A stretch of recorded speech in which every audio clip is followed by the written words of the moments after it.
हमको तो कोई प्रॉब्लम नहीं, नो प्रॉब्लम। अरे उतना ओपनली आ रहे हो तो काम करना ही करना है अभी। नहीं, ये प्रपोजल भी ऑलमोस्ट 15-20 ईयर्स से है। आते टेप लगा के हो जाता बोल के भेज देते हैं, अप्रूवल भी होना होता है।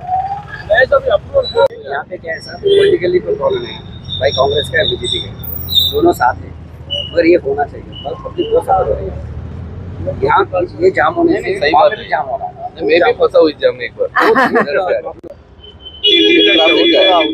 ये हलाने मतलब हटाने में हमको कोई दिक्कत नहीं, he is ready, things are happening. तो 2 సార్లు ఒకే రోడ్ వైన్స్ ఉంది అక్కడ, రోడ్ మధ్యలోకి వచ్చి ఆపేస్తున్నారు. సో ఒక సజెషన్ చేయాలి, as a political party I will do that. ఇప్పుడు ఎలాగైతే స్కూల్ జోన్ అని చెప్పి స్పీడ్ బ్రేకర్లు పెడతారో, వైన్స్ జోన్ అని చెప్పి కూడా అక్కడ పెట్టాలి. कितना एरिया इफेक्ट हो रहा है देखिए पहले कंपनसेशन, उसके बाद आप डिसाइड करो आपको क्या वेट चाहिए।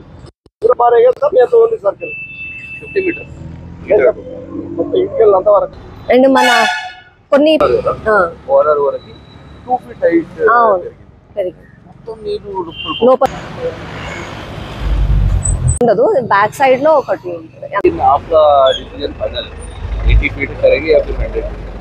80 फीट बना के दे देंगे आपको खाना, लेकिन मुझे पूछोगे तो 100 फीट कर दो, 100 is better because it will solve permanent problem. No, if you are making it proposal for 100 feet and it is compulsory, means we are able to negotiate with the public and we will make it. ఈ subject 15 years నుంచి ఇప్పుడు కాదు, నేను చిన్న చెప్తాను నేను concept అయితేనే నేను యాక్చువల్ గా మేము కొత్తిల్లు కట్టుకున్నాం, ఆ కొత్తిల్లు పాతగా అయిపోతున్నాయి.